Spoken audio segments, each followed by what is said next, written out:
अस्सलाम वालेकुम। यासीन आपके साथ हाजिर है मॉर्निंग ब्रीफिंग में।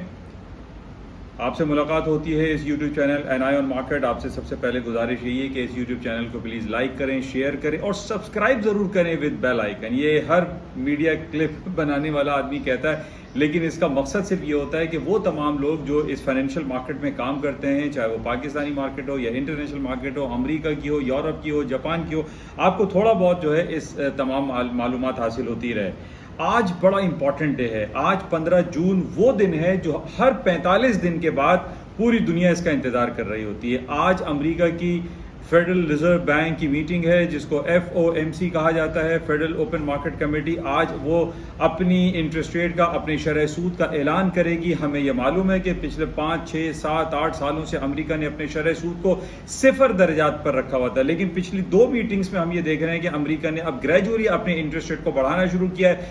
आज वो दिन है। अमेरिका का इंटरेस्ट रेट इस वक्त 1% चल रहा है। वो अपना इंटरेस्ट रेट 1.5% करेगा, 1.75 करेगा या 2% इंक्रीज कर देगा, ये हमें देखना पड़ेगा। इसी बेसिस पे पूरी दुनिया की स्टॉक मार्केट है। आप देख रहे हैं कि पिछले 3 दिनों से गिरती चली जा रही है। बहरहाल इसकी तफसीली हम जायजा लेते हैं yasinanalysis.com पे। इसके अलावा जो खबरें हमारी पाकिस्तान के हवाले से चल रही हैं कि FATF की मीटिंग स्टार्ट हो चुकी है जर्मनी में, IMF के हवाले से पाकिस्तान को क्या कुछ मिलना है।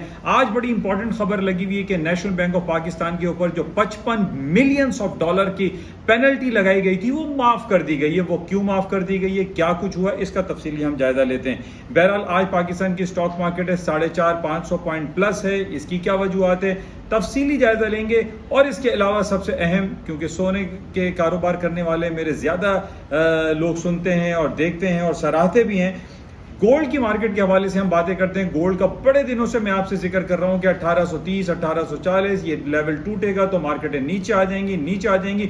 और कल कुछ यही कुछ सूरत हाल पिछले 2-3 दिनों से हम देख रहे हैं कि 1806 का मार्केट ने लो कर दिया है और मार्केट तकरीबन लोअर साइड पे चल रही है। इस आज FOMC के रिजल्ट आने के बाद क्या होगा, यूक्रेन रूस के हवाले से क्या कुछ होगा, ग्रेन क्राइसिस आ रहा है, फूड क्राइसिस आ रहा है, एनर्जी क्राइसिस आ रहा है, इस पे तफसीली बातें करते हैं yasinanalysis.com पर। आप तमाम लोगों से मेरी गुजारिश है कि इस प्लेटफॉर्म को आप जल्द अज जल्द ज्वाइन करें। थैंक यू, खुदा हाफिज।